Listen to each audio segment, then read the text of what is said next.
we got a couple of good cases here for you, and we got 30 minutes, I guess, to do the session. So, who wants to give this one a go? I can. This looks like a punch. Sorry, with I'm still driving, so sorry. You're good. Like some sort of organism. It looks, yeah, it looks like. What kind of organism would you peg this as more likely to be? Some sort of like mite or fly of some sort, like a larva. Well, tell me a little bit about where this thing is located and what it seems to be doing. It's attached to the epidermis. Like it's almost like going into this little. It's actually kind of further down than the epidermis, right? Yeah, it's like burrowing into the skin. Yeah, it's actually bit. It's bitten the poor soul here, and it's attached to the outer side of this stuff. So you can imagine what this thing looked like clinically, right? Now, if it was a fly, where would it be?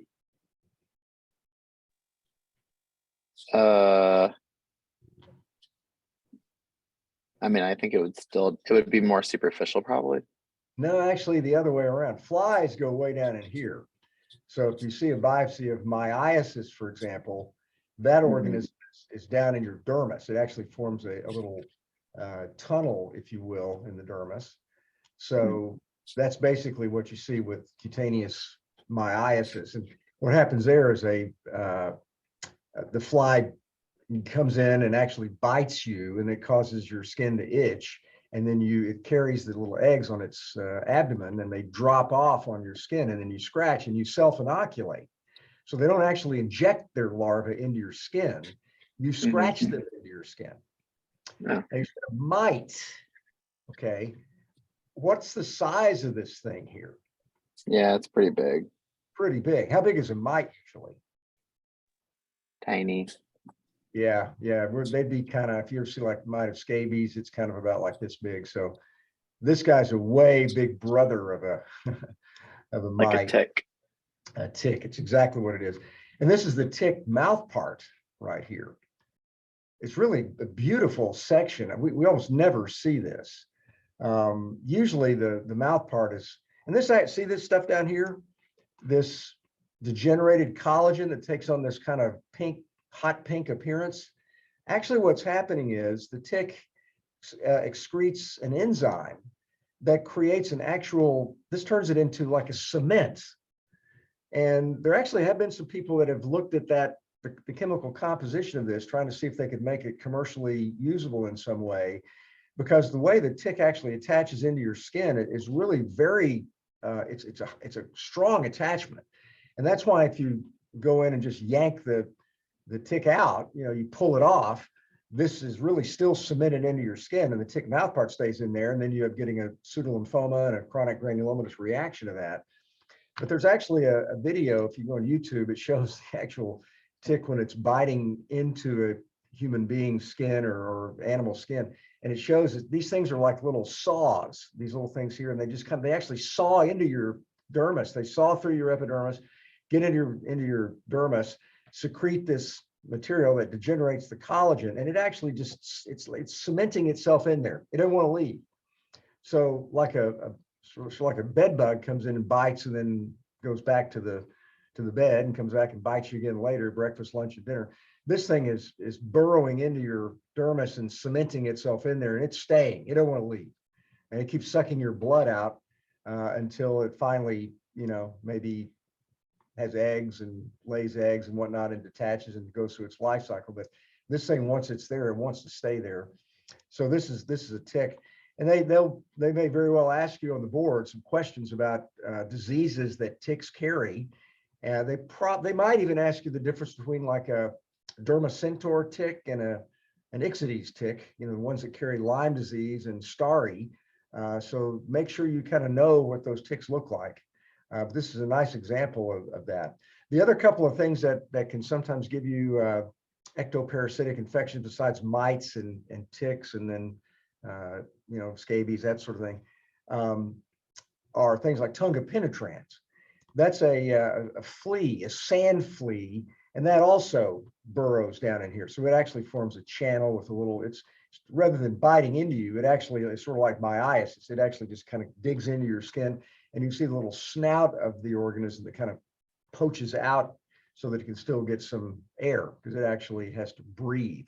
So that's tunga penetrans. Those are easy answers to get on the exam. So I would recommend boning up on those. You may as well get some gimmies while they're kind of available to you. All right. Can I ask a question on that one? Yes, ma'am. Is it like typical to not see blood in the tick?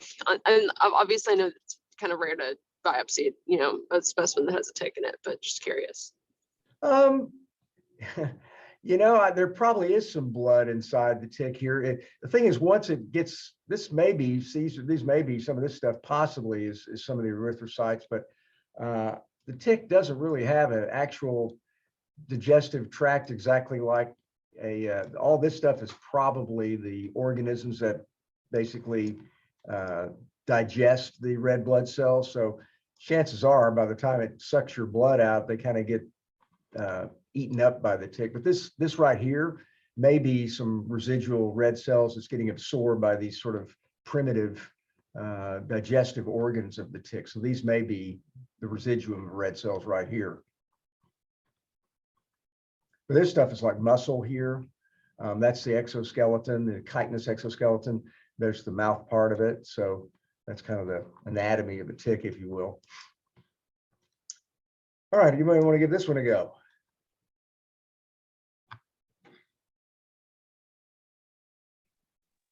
Sure.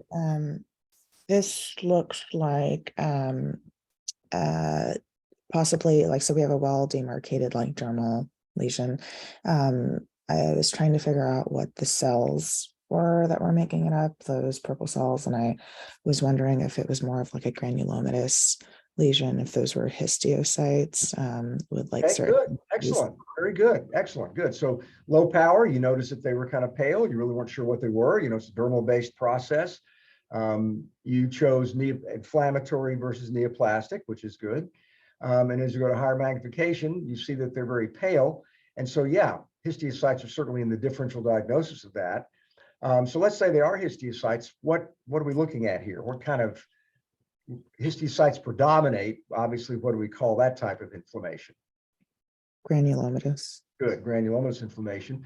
And then, of course, there are 5 types of granulomatous inflammation, which is the type that we're looking at here. Yeah, I don't know. I thought that was, you know, the really bright pink collagen. I don't know if this was more of like a caseating process. Okay, that's one of the patterns. Yeah, tuberculoid is one of the patterns where you get central caseation necrosis, so that's good. What's another pattern that we see? I'm thinking of just pattern first before we jump into specific diagnosis. Like interstitial.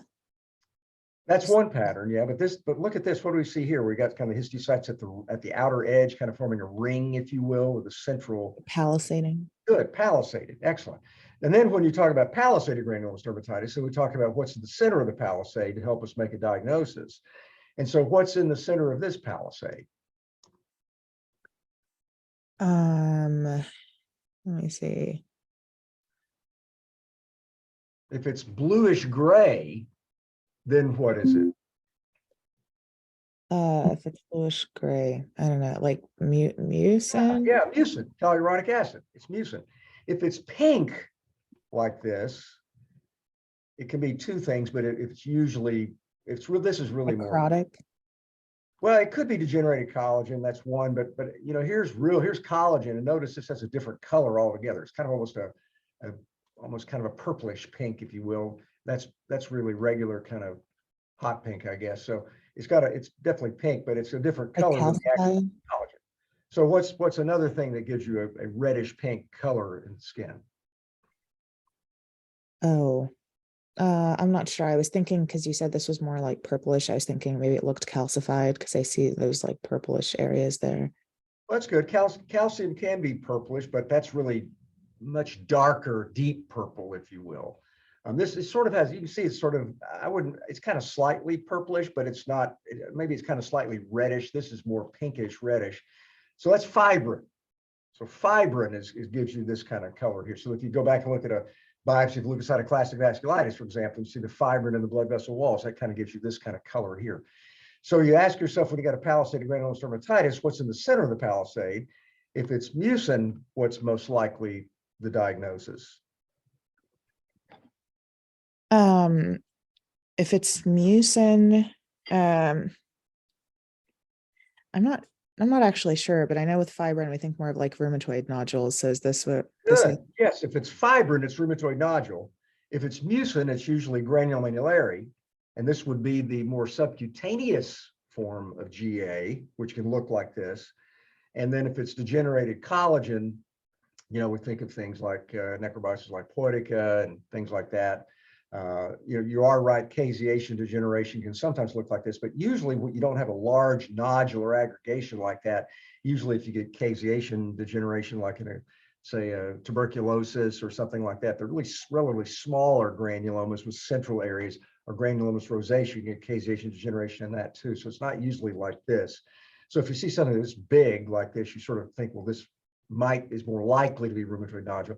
And that's actually what the diagnosis is here. So this is a beautiful example of a rheumatoid nodule with fibrin in the center of the palisade, which we don't get these biopsies all that frequently. Usually the reason they're biopsied is somebody thinks it's a neoplasm. And then you go back and find out the person's got rheumatoid arthritis or something like that. So notice how deep this is too. This is really, really pretty deep. These things are the subcutaneous fat, sometimes even beneath the subcutaneous fat. So that's good. Good example of that one. Okay, somebody want to give this one a go? Sure. This looks like I don't think there are that many people on, so it might just be us. There's 5, so actually there's 4, me plus 3 other guys. I can go again too if you need. Sorry, yeah, maybe that's fight over it if you want. Sorry, I'm almost done driving. No, you drive We don't safely. want you to have an automobile. Yeah, don't drive. Please. Yeah. Don't pathology and drive. Yeah, so I can do this one. This one looks like we have some sort of like, I mean, I don't know. I was just going to go ahead and say it looks kind of like rolls and scrollsy. Like I was thinking like a proliferating pilar, but if that's not what this is, then maybe I want to zoom in and see kind of what is making up these like purple cells. Like, doesn't look like a go back and always go back to fundamentals, when you're approaching these things, because there's a tendency when you see these things to kind of want to quickly jump in and render a diagnosis, but on the exam, that will hurt you, so it's better, especially if they're going to show you some stuff that you don't just know right off the bat. So you may as well just accept that. They're not going to, if every single case is molluscum contagiosum, it'd be a waste of everybody's time. So they're going to show you some stuff that you're going to have to work through. So you want to make sure that you have an approach. So I'd always just slow down, back up and say, well, let's just start at the beginning. Okay, I look at this low magnification. It looks like some kind of ugly scroll purple thing. I'm not even sure what it is. So ask yourself, do you think it's, first of all, inflammatory or neoplastic process? Just go all the way back to that. And if just like the last case, you at low power, you see this big, large pink nodule. Is that inflammatory or neoplastic? Well, we said we thought it was histiocytes. So we quickly got it into the inflammatory category. So, and I do that every day here. I was looking at lots of basal cells and AKs, but then I see something I don't know. And when I don't know, I do exactly the same thing we're doing right here. I just go all the way back to the beginning. Yeah, So I think it's more likely neoplastic. inflammatory, neoplastic. And do you think benign or malignant based on this? Now this is, remember the case of the tick bite, we saw that was about this big. Look how big this thing is. Yeah, it looks pretty giant. So I feel like I'm going with malignant unless I get probably malignant. We're not sure. We could be fooled. We get giant lipomas that are the size of basketballs, but we're not sure. But we favor malignant. Do we think it's epithelial or non-epithelial neoplastic? It's a good question. Now remember, epithelial, all that means is it's forming an epithelium. And there's a bunch of different types of epithelium. So it doesn't mean like squamous epithelium. It could be basaloid, it could be, adnexal, so don't just think that instantly means it looks like a squamous cell. Yeah, I mean, it's very basaloid, so possibly adnexal or, yeah. basal. Good. Excellent. Good. Yeah. So you say, well, what gives those small round blue cells? If we think it's epithelial, it could be like maybe a basal cell carcinoma or an adnexal carcinoma, or the germinative cells that live at the base of other glands. So those could all do that. That's good.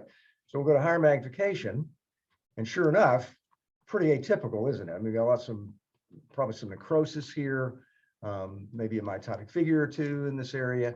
So you kind of have to scroll around to see if you can find some differentiation. And we've got some cells over here that now have kind of a clear morphology. So that can bring up a couple of different possibilities, Yeah. right? I mean, some of them look like sebacites, possibly. Good. Yeah, I agree with you. Right here, for example, you've got these little bubbles.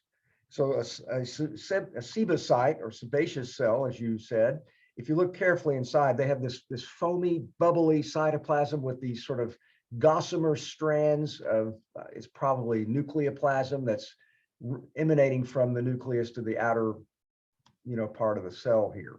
So that's really characteristic of a sebaceous cell. Now, these cells are more poorly differentiated here. I'm not sure what these are. In fact, these actually could even be the outer root sheath of a hair follicle. And when you're looking at these adnexal lesions, it's not altogether uncommon to see multiple different lines of differentiation, which makes sense when you go back into the embryo, because all these things come off of these same stem cells. Some of them may go to a hair follicle, some of them may go to a sebaceous gland. So, some of them may go to an apocrine gland. So they can all kind of sometimes give you multiple different lines of differentiation in the same lesion. So yeah, I agree. There's sebaceous differentiation. There's possibly some tricholinal differentiation. There's this basaloid, poorly differentiated differentiation. So what's the most likely diagnosis here? We get probably more sebacites here. What's the most likely diagnosis when we get something like this? Like a sebaceous carcinoma. Yeah, sebaceous carcinoma. So this is a good example of that. But it's interesting because it shows how poorly differentiated it can really get when you just have mostly the germinative part of the sebaceous gland is comprising the lesion versus the more well-differentiated part. And sometimes we see sebaceous neoplasms where you get lots of large sebaceous glands in the lesion, and they look fairly bland. And then you'll see a few areas where there may be some mitoses and some necrosis and atypia. And one thing about some of these adnexal tumors, just to remember as a general point, they can start off benign. They can live most of their life as a benign lesion, and then they can decide to turn malignant as they get older. So a lot of these things will actually develop zones of malignancy within them and have areas that are still benign that are not malignant. And so that's one reason that you have to make sure if you're going to biopsy one of these things that you get a large representative biopsy, because if you just had a small shave biopsy of something like this, you would never make the diagnosis. That's true with just about any neoplastic thing, but especially with some of these adnexal tumors that we see. So good. So when you confront something that looks weird, just remember, always just go back and just systematically go through it. There's a tendency that we all have to just quickly want to go to the answer. I do too. I'm bad at it also, but sometimes you just have to go back and work your way through it. Okay. So anybody that's not driving want to give this one a go? Yeah, this is a punch. And action's mostly deep here, all else. Good. I think mostly deep, yeah. Yeah, we are deep. Here's the epidermis, low power. There's some sebaceous glands, follicles. Here's the lower reticular dermis. And now we're really into the subcutaneous fat. We're pretty deep here. Yeah. Looks like there's like very, discrete areas of some sort of proliferation of these purplish blue cells. Good. So do you think it's more likely at this power, and again, at this power, we're just making 30,000 feet, generalizations. We may change our mind, we get a higher magnification, but sometimes the best answer is at the low power. Do you favor benign, or you favor epithelial, inflammatory neoplastic process here? I think inflammatory. Good, inflammatory. Yeah, when you see like multiple little lobules like this, each one is fairly well circumscribed and whatnot, you say, yeah, it's probably inflammatory. I'm not sure what's going on here just yet, but probably inflammatory. And let's go to higher magnification. Let's take a look and see what we see now. Yeah, it looks like something foreign, like There's definitely something foreign here. And then what kind of inflammatory cells are we looking at here? With like a secondary granulomatous inflammation around it. Yeah, you've got histiocytes. Histiocytes predominate equals granulomatous inflammation.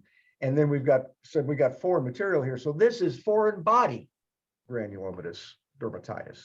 So that's what we're looking at here. So now the next question. Okay, so board guys are nefarious and, you know, like to be sneaky. So they say, okay, we're going to figure that these smart guys are going to figure this is a foreign body pretty quickly. Now we're going to put some foreign bodies down there and ask them what it is. So, and this is a hot topic in dermatology these days. So what? Well, if you're injecting something this deep, it's probably like Sculptra or, you know, something like one that. of the fillers. Silicone. Yeah. Fillers. Okay, good. So, okay, so you're putting them out there.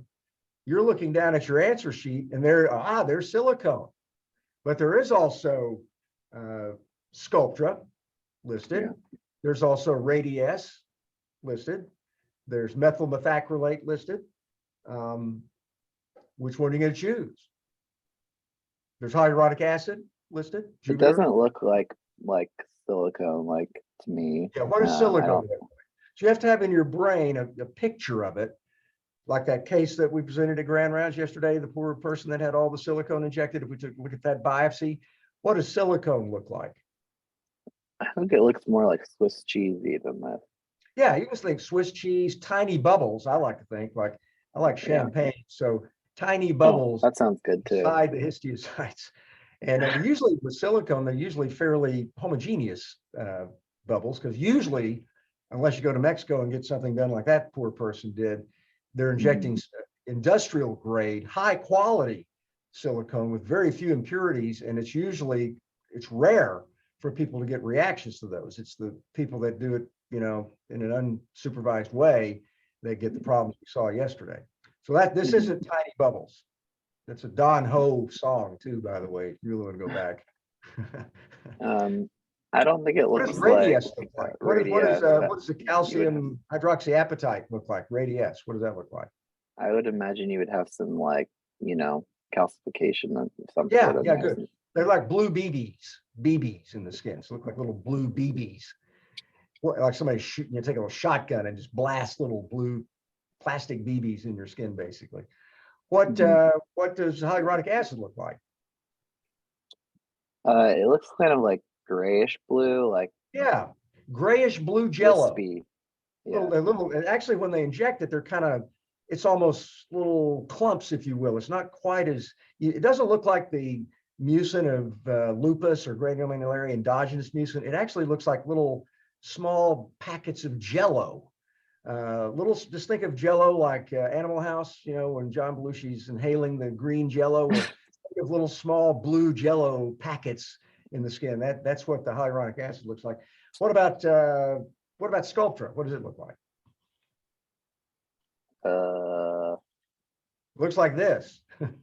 Yeah, I think it's that. Sculptra. So this is what Sculptra looks like. It kind of looks like these little shards of glass, if you will. So just go back and learn your fillers, because they might ask you that. They very, very well could ask you that, because it's kind of a hot topic, and you know, lots of derms are injecting fillers, and so they get reactions, and they want you to know what they look like when they get a reaction. So, and they're not that hard if you just kind of know what they look like. All right, this one's beautiful. It's a gimme. 100% get this right. They should probably show you this because it's so beautiful and perfect, and the only thing they could possibly do is try to get you confused with some other things that might look a little like this. So tell us what we're looking at here. Am I allowed to guess this one right away, or do I have to systematically? You can guess it right away. Go ahead and guess it right away. And tell us why you came up with it. You're not guessing anyway, by the way. You're I'm going to be embarrassed. Automatically is what you're doing.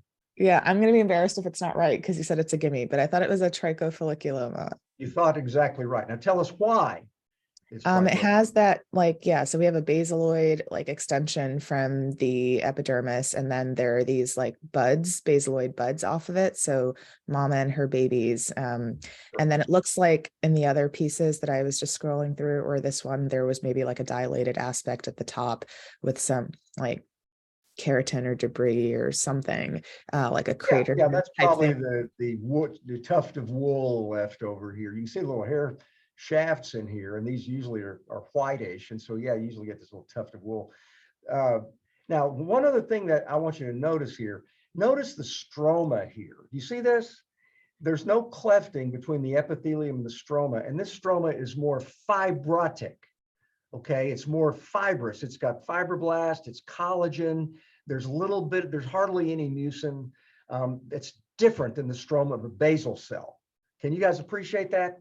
That's important, and that's helpful when you're trying to diagnose some of these adnexal tumors, like a trichoepithelioma, which can look more like a basal cell than this lesion, which doesn't look really anything like a basal cell. Now, one thing they might throw on there, if they put this as multiple choice, they might have fibrofolliculoma. Okay, so why is it not that? It's a great question. Is it the just, I guess, like the small, like premature or immature hair shafts that differentiate that? Well, it's not really. It's basically, first of all, you'd never get this mother-daughter kind of thing, like you said before, that kind of carousel-like morphology where things are kind of radiating off the center. If you were to see maybe just this little thing by itself here, just maybe, let's say we don't see anything else, we just saw only this, and we saw this perifollicular fibrosis just surrounding one of these lesions. Almost looks like a fibrous papule, but it's got a little hair follicle primordia in the center of it. That's what you see in a fibrofolliculoma.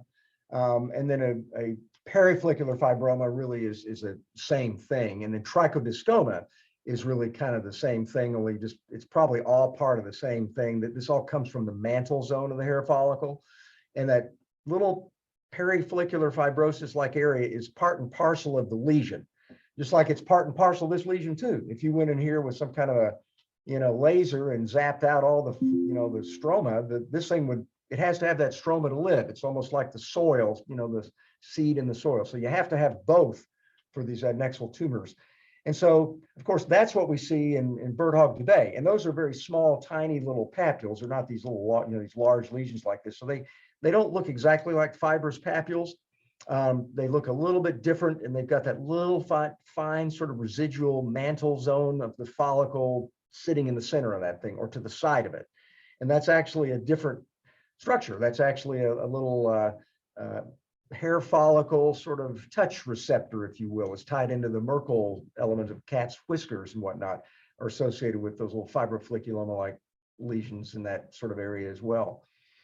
So yeah, this is pretty straightforward. And they might show you some, they probably will show you at least a few gimme adnexal tumors also. You'll see, you very well might see this exact like thing on the exam. Okay, any questions, comments, criticisms? All right, well, thank you guys for your attendance, and we will see you next time. Thank you.